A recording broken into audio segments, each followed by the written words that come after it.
کیا ہم دوبارہ سے کسی پینڈیمک کی طرف بڑھ رہے ہیں اور کیا پھر کسی لاک ڈاؤن کا حصہ بنیں گے؟ ایسے کوئی وائرس ہمارے اس وقت موجود ہیں جو ہمیں اس قسم کی کسی سنجیدہ نوعیت کی بیماریوں کی طرف مائل کر سکتے ہیں، یا ہمارے سر پہ کوئی ایسی موت کی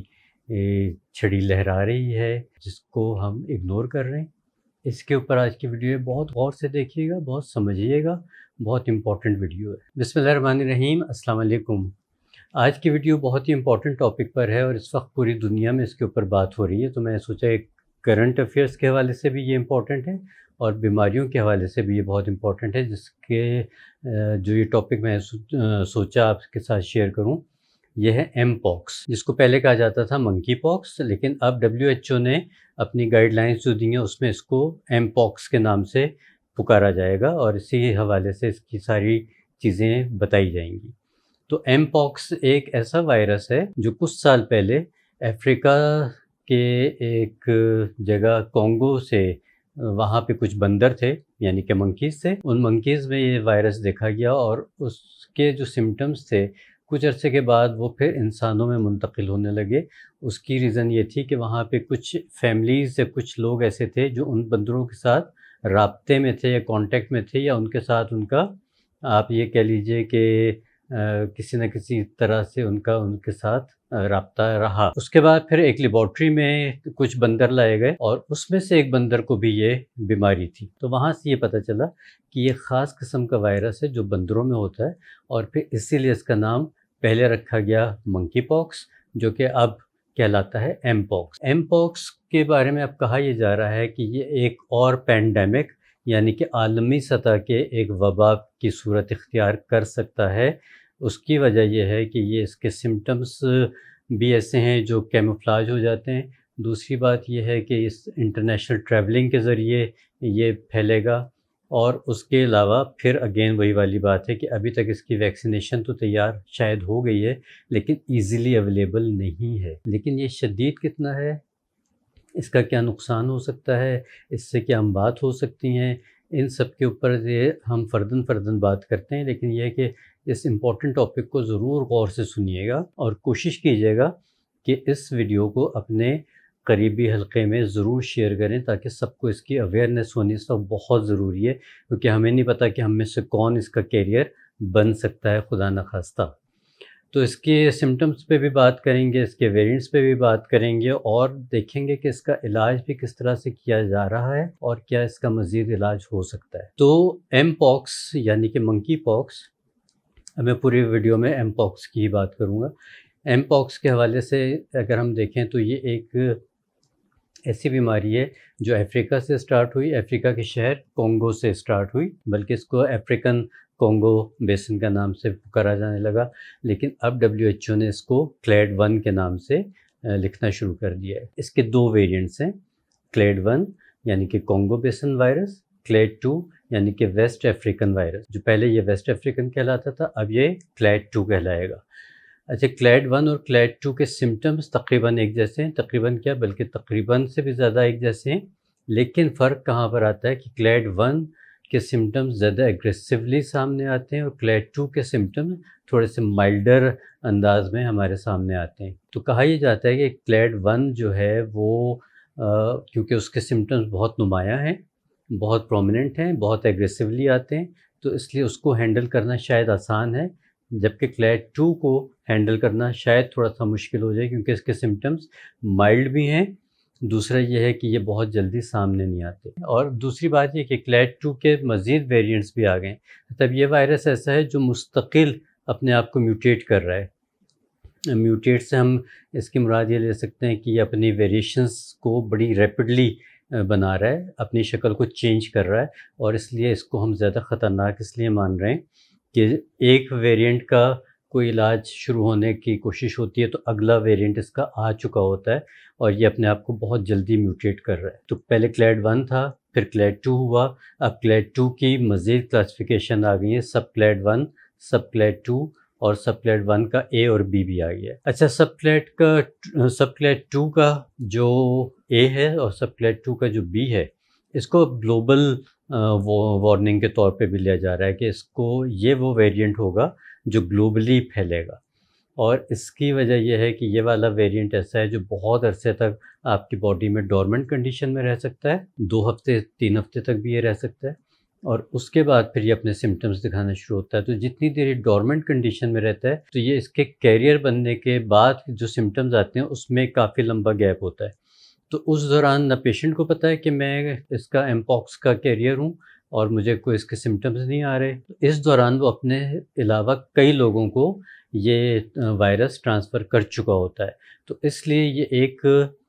خاموشی سے پھیلنے والا ایک وبا بنتی جا رہی ہے، یا خدا نخواستہ بن سکتی ہے۔ اس لیے اس کو کہا جا رہا ہے کہ یہ پینڈیمک کی خدا نخواستہ کوئی شکل اختیار کر سکتا ہے۔ اللہ نہ کرے کہ ایسا ہو، لیکن بہرحال محتاط رہنا چاہیے، اویئر رہنا چاہیے، اور اس کی تمام تر جزیات کو سمجھنا چاہیے۔ اب اس کے دونوں کلیڈ 1 اور کلیڈ 2 کے سمٹمز ہم ڈسکس کر لیتے ہیں۔ اچھا، اس کے سمٹمز میں ہلکے سے بخار کے ساتھ شروع ہو سکتا ہے، گلے میں درد ہو سکتا ہے، بدن میں درد ہو سکتا ہے، خاص طور سے مسلس پین ہو سکتے ہیں، جیسے کہ ہمارے بازوؤں میں، ٹانگوں میں، کمر کے پٹھوں میں درد ہو سکتے ہیں۔ اس کے علاوہ گلے میں جو درد ہوگا، آپ یہ کہیں گے کہ یہ تو ہمارے عام وائرس میں جیسے ہمیں خدا نخواستہ فلو ہو جاتا ہے یا کبھی ہلکا پھلکا بخار ہو جاتا ہے تو اس میں بھی یہی سمٹمز آتے ہیں۔ تو کیسے پہچانا جائے کہ یہ ایمپاکس ہے خدا نخواستہ یا ایک سادہ وائرس ہے جس نے اٹیک کیا ہے؟ اس کی 2-3 بڑی خاص مخصوص سمٹمز ہیں جس کو بتانا بہت ضروری ہے۔ پہلی سمٹم تو اس کا یہ ہے کہ اس کے ساتھ بدن پہ پہلے ریشز آ سکتے ہیں، پہلی سٹیج پہ ریشز آ سکتے ہیں بخار کے ساتھ، دردوں کے ساتھ، اور وہ ریشز بالکل فلیٹ ہوں گے، مطلب ان کے اوپر کوئی ابھار نہیں ہوگا، لیکن مختلف حصوں پہ ریشز آ سکتے ہیں بدن کے۔ اس کے بعد پھر یہ ریشز اس طرح سے بخار بڑھتا جائے گا، اور یاد رکھیے کہ اس کا بخار 101 سے اوپر جائے گا، 101.5 سے اوپر تک بھی اس کا بخار جا سکتا ہے۔ تو یہ بھی ایک اس کی انڈیکیشن ہے کہ بخار مستقل رہے گا، ہائی گریڈ پہ رہے گا۔ گلے میں خراش، درد اور تکلیف بہت زیادہ ہوگی۔ سر میں بہت شدید درد ہوگا جس کو ایکسپلین کرنا مشکل ہوگا کہ سر کا درد کس نوعیت کا ہے۔ اسی طرح سے پٹھوں کے درد کے حوالے سے بھی یہ کہا جاتا ہے کہ اس کے درد بہت شدید نوعیت کے ہوں گے۔ پھر آپ کے جسم پہ خدا نخواستہ کہیں نہ کہیں ریشز پڑ سکتے ہیں۔ شروع میں یہ ریشز ہوں گے، اس کے بعد پھر یہ تھوڑے تھوڑے سے دانوں کی شکل اختیار کریں گے، اور پھر خدا نہ خواستہ اللہ نہ کرے اگر یہ بگڑتا ہے تو یہ باقاعدہ موٹے اور پس والے پھوڑے یا دانے موٹے والے بن سکتے ہیں۔ اب یہ مختلف اس کے سٹیجز ہیں۔ کلیڈ 1 میں یہ سٹیجز کوئکلی آ جاتی ہیں، فوری طور پہ آ جاتی ہیں۔ کلیڈ 2 میں جو کہ زیادہ مائلڈر سمٹمز کے ساتھ آتا ہے، لیکن اس کے بعد پھر اس کا آؤٹ بریک ہوتا ہے۔ جیسے کہ میں نے آپ کو شروع میں بتایا کہ کلیڈ 2 کا جو ویریئنٹ ہیں دونوں، کلیڈ 2 کے جو 2 ویریئنٹ ہیں جس کو گلوبل پینڈیمک کے لیے کہا جا رہا ہے کہ وہ بڑے خطرناک ہوں گے، تو یہ وہ والے سمٹمز آپ کے آہستہ آہستہ آئیں گے، لیکن پھر ایک دم آؤٹ بریک کرے گا، تو اس کو گلوبل آؤٹ بریک کا نام بھی دیا جا رہا ہے۔ اچھا، اب اس میں جو خصوصی طور پہ ایک تو یہ میں نے بتا دیا کہ ریشز، اس کے ساتھ تھوڑے تھوڑے سے دانے، پھر وہ دانے پھوڑے یا موٹے دانوں کی شکل میں اختیار کر سکتے ہیں جس میں سے پس بھی بھر سکتی ہے۔ اس کے علاوہ اس کے جو دانے ہوں گے وہ ان انیوژول جگہوں پہ نکلنے کے چانسز ہوتے ہیں جہاں پہ عموماً گرمی دانے وغیرہ نہیں نکلتے۔ مثال کے طور پہ ہمارے یہ پام یعنی کہ ہماری ہتھیلی پہ نکل سکتے ہیں، ہمارے پاؤں کے تلووں پہ نکل سکتے ہیں۔ آپ یہ دیکھیے کہ یہ وہ جگہیں ہیں جہاں پہ عموماً ہمیں گرمی دانہ یا کوئی پھوڑا پھنسی عموماً نہیں نکلتا، لیکن ایم پاکس کے دانے ہمیں یہاں پہ نکل سکتے ہیں، پام میں یعنی کہ ہتھیلی میں، سولز میں یعنی کہ پاؤں کے تلووں میں، اور ہمارے انر تھائز وغیرہ میں یہ نکل سکتے ہیں۔ دوسری کنڈیشن یہ ہے کہ جب یہ تھوڑا سا ہائی لیول پہ جاتا ہے، اس ماڈریٹ سے تھوڑا سا سیویئر سائڈ پہ جاتا ہے، تو ہمارے جو لمف نوڈس ہیں ان میں سویلنگ آنا شروع ہو جاتی ہے۔ اب وہ ہمارے گلے کے آس پاس بھی ہیں، ہماری بغلوں میں بھی ہوتے ہیں، ہمارے گرائن ایریا میں بھی ہوتے ہیں، تو یہاں پہ ہمیں کچھ گلٹیاں سی محسوس ہو سکتی ہیں، ان میں پین ہو سکتا ہے، ان میں سویلنگ ہو سکتی ہے، مطلب وہ ابھار ہمیں محسوس ہو سکتے ہیں خدا نخواستہ۔ تو یہ وہ خصوصی سمٹمز ہیں جو ایم پاکس کے ہیں، لیکن یہ وہ سمٹمز ہیں جو تھوڑا سا لیٹر اسٹیج کے اوپر آپ کو نظر آئیں گے۔ جس وقت تک آپ شدت پہ آ چکے ہوئیں گے تب یہ والے سمٹمز آپ کو محسوس ہوں گے۔ جب تک آپ اس کے کیریئر ہیں اور ماڈریٹ اٹیکس پہ ہیں تب تک یہ سمٹمز نہیں آئیں گے۔ تو اس لیے اس کی احتیاط بہت ضروری ہے. جیسے ہی آپ کو کوئی ملتے جلتے سمٹمس شروع ہوں خدا نخواستہ تو ضرور ڈاکٹر سے رجوع کیجیے. وہ پھر آپ کو کچھ بلڈ ٹیسٹ بتا سکتے ہیں، کچھ آپ کے چیک اپس ہو سکتے ہیں، اور اس کے بعد پھر آپ کا فوری طور پہ علاج ہو سکتا ہے. اس وقت کی ویکسینیشن صرف یورپ میں، امریکہ میں کچھ جگہوں پہ اویلیبل ہے، انٹرنیشنلی یہ اویلیبل نہیں ہے. اس وقت اس کا جو علاج کیا جا رہا ہے وہ صرف اور صرف سمٹمس کے بیس پہ کیا جا رہا ہے کہ اگر بخار ہوگا تو بخار کے لیے دوائی دے دیں گے، درد ہوگا تو دردوں کے لیے دوائی دے دیں گے، دانے پھوڑے پھنسیاں ہوں گے تو ان کے لیے دوائی دے دیں گے. اور یاد رکھیے کہ یہ وائرل انفیکشن ہے، اس لیے اس میں اینٹی بائیوٹک شروع میں کام نہیں کرے گی. وہاں پہ آپ کو اینٹی وائرل چیزیں ہی لینی پڑیں گی.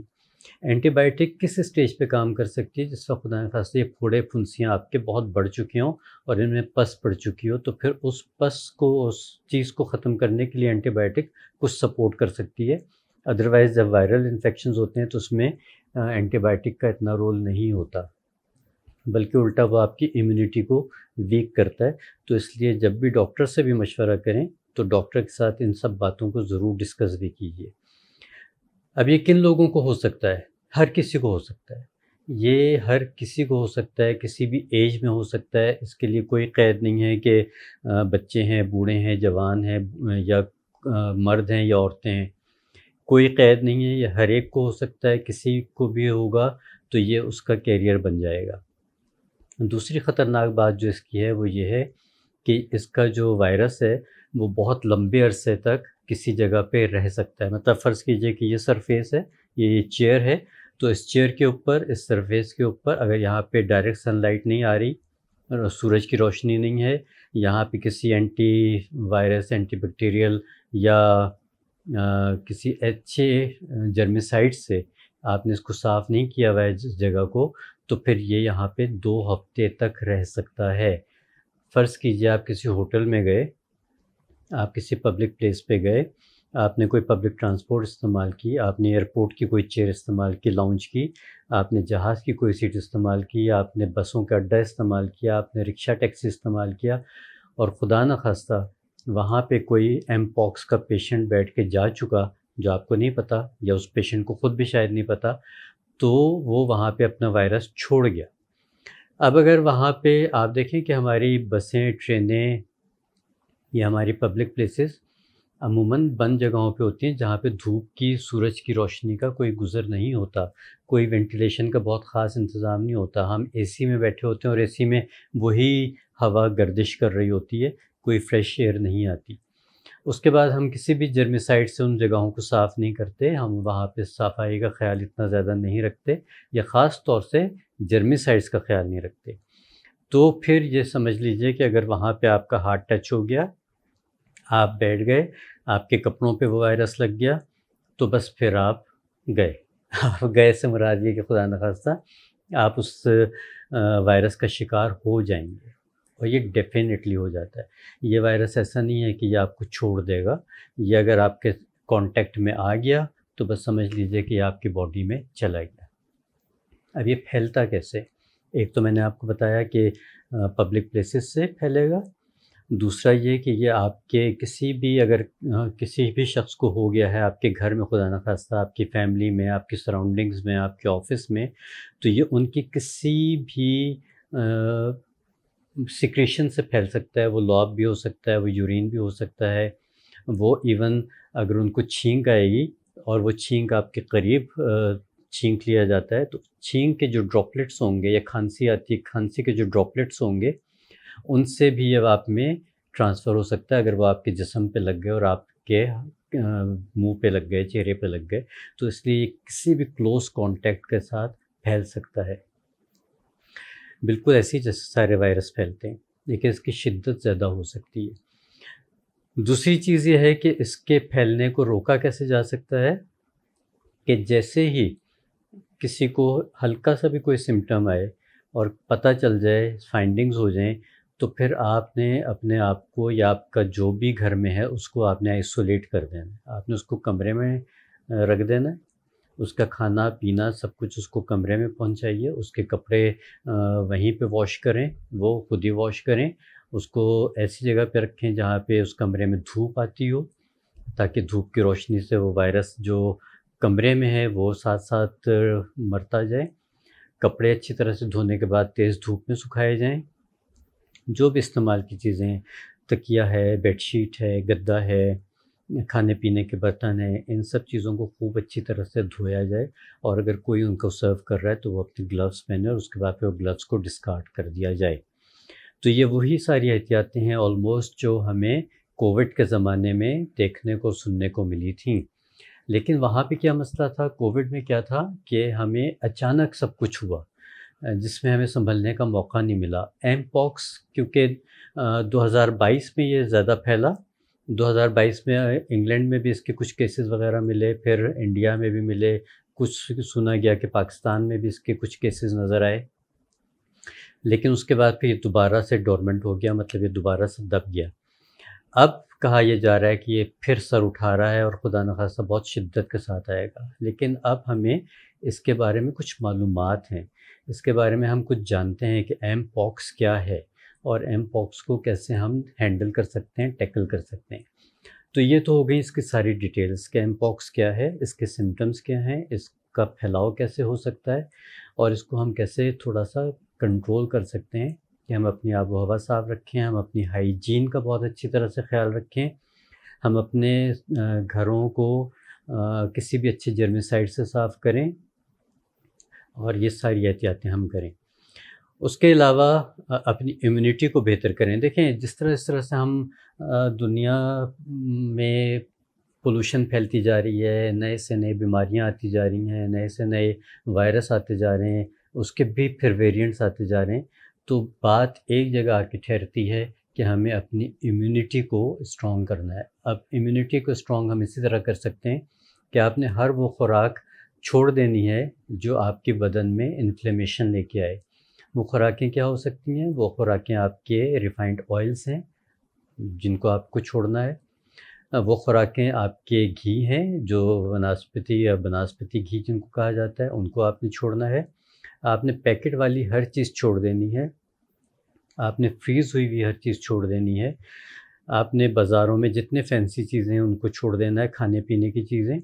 اس کے علاوہ آپ نے فرائیڈ آئٹمس کو کم سے کم کرنا ہے، آپ نے بازار کی چیزیں کم سے کم کھانی ہے، اس لیے کہ ہمیں نہیں پتہ کہ جو بنا کے لے کے آ رہا ہے ہو سکتا ہے خدا نخواستہ وہ ہو،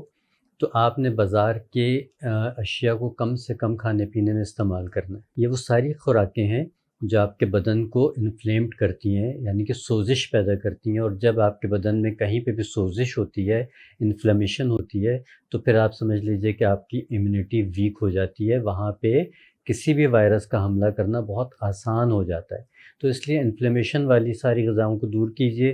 کن چیزوں کا استعمال کیجئے؟ ہلدی کا استعمال کیجئے، لہسن کا استعمال کیجئے، اچھی پروٹین کا استعمال کیجئے، اینیمل پروٹین کا استعمال کیجئے، ادرک کا استعمال کیجئے، پودینے کا استعمال کیجئے، دھنیے کا استعمال کیجئے، اسپائسز یعنی کہ جو ہمارے مسالے ہیں ان کا استعمال کیجئے، جس میں لونگیں بھی ہیں، دار چینی بھی ہے، اسٹار انیز بھی ہے یعنی کہ بادیان خطائی، اس میں کالی مرچیں بھی ہیں، یعنی جتنے بھی ہمارے اسپائسز ہیں ان کا اچھا استعمال کرنا شروع کیجئے۔ اپنی خوراک میں سے خراب چیزوں کو فوری طور پہ نکالیں تاکہ آپ کی امیونٹی بہتر ہو۔ اس کے علاوہ وہ خوراکیں استعمال کیجئے جس میں منرلز کی بہت مقدار ہو، زنک بہت اچھی مقدار میں ہو، وائٹامن سی کی بہت اچھی مقدار ہو، بی کمپلیکس اچھی مقدار میں ہو۔ یہ وہ سب چیزیں جو آپ کی صحت کو بحال کرنے کے لیے بنیادی چیزیں ہیں، تو اس لیے ان کا استعمال کیجئے۔ بچوں کو بھی احتیاطیں سکھائیے کہ اگر کلاس میں یا اسکول میں کوشش کریں کہ تھوڑا سا ڈسٹینس رکھیں ہر ایک کے ساتھ، تاکہ اگر خدا نخواستہ کوئی کیریئر بھی ہے تو آپ لوگ محفوظ رہ سکیں۔ ویڈیو کافی لمبی ہو رہی ہے، لیکن میری کوشش اور خواہش یہ ہے کہ آپ لوگوں کو تمام تر احتیاطیں، تمام تر چیزیں بتائی جا سکیں، تاکہ اس ایک ویڈیو میں، یہ ایسا ٹاپک ہے جس پہ ہم بار بار ویڈیوز نہیں بنا سکتے، تو اس ایک ویڈیو میں آپ کو میکسیمم چیزیں بتا دی گئی ہیں، بنیادی چیزیں آپ کو تمام اس میں نے بتا دی ہیں۔ اب ان سب چیزوں کی احتیاط کیجئے، ان سب چیزوں کو بار بار سنیے، ان سب چیزوں کے اوپر ریسرچ کیجئے، تھوڑا بہت پڑھیے ان کے اوپر مزید، اور اپنے جتنے بھی فیملی فرینڈس ہیں، جاننے والے ہیں، گھر والے ہیں، ان سب کے ساتھ یہ ویڈیو یا ایم پاکس کے اوپر جو بھی انفارمیشن آتی ہے وہ ضرور شیئر کیجیے، اور اللہ تعالیٰ ہم سب کو محفوظ رکھے۔ ایک چیز آخر میں ضرور بتانا چاہوں گا کہ کووڈ کے دنوں میں بھی ہمارے ایک بڑے اچھے بزرگ ہیں، انہوں نے ہمیں کہا تھا کہ ہم مسلمانوں کے لیے اللہ تعالیٰ نے بڑی سہولتیں رکھی ہوئی ہیں الحمدللہ، کہ سورہ تغابن 3 دفعہ پڑھ کے، کوئی گھر میں سے کوئی بھی پڑھ سکتا ہے، ظہر کی نماز کے بعد پڑھ لیں، اور اس کو پابندی سے پینا ہے۔ 3 دفعہ سورہ تغابن پانی پہ دم کر کے رکھ لیں، اور سارے گھر والے پورا دن وہ پانی استعمال کر سکتے ہیں، یا کم از کم دوپہر کے کھانے پہ یا رات کے کھانے پہ ایک دفعہ استعمال کر لیں، اور یہ روزانہ نیا پانی پڑھ کے پینا ہے۔ اور الحمدللہ کووڈ کے زمانے میں ہماری پوری فیملی الحمدللہ محفوظ رہی، اللہ کا بڑا کرم رہا۔ اس طرح کی کوئی بھی وبا پھیلتی ہے، کوئی بھی چیز پھیلتی ہے، تو اللہ سے ضرور رجوع کریں، اللہ تعالیٰ ہم سب کو محفوظ رکھے۔ خدا نخواستہ اگر یہ انفیکشن ہو بھی جاتا ہے تو اللہ تعالیٰ اس کی شدت سے اور اس کے مضر اثرات سے محفوظ رکھے۔ یہ یاد رکھیے، آخر میں یہ بات کر کے کنکلوڈ کر رہا ہوں کہ یہ ایک ایسی بیماری ہے جو جان لیوا ثابت ہو سکتی ہے۔ کلیڈ 1 جو ہے اس میں 1 میں سے 10 لوگ بھی 100 میں سے 10 لوگ بھی مر سکتے ہیں، اور کلیڈ 2 جس کو ماڈریٹ کہا جاتا ہے، جو اس میں 100 میں سے 1 لوگ بھی مر سکتے ہیں، لیکن یہ ریشو بڑھتی جائے گی خدا نخواستہ جس طرح یہ پھیلتا جائے گا۔ تو احتیاط کیجیے، اپنی صحت کا خیال رکھیے، اپنے آس پاس کے لوگوں کا خیال رکھیے۔ اگلی ویڈیو تک کے لیے اجازت دیجیے، اللہ نگہبان۔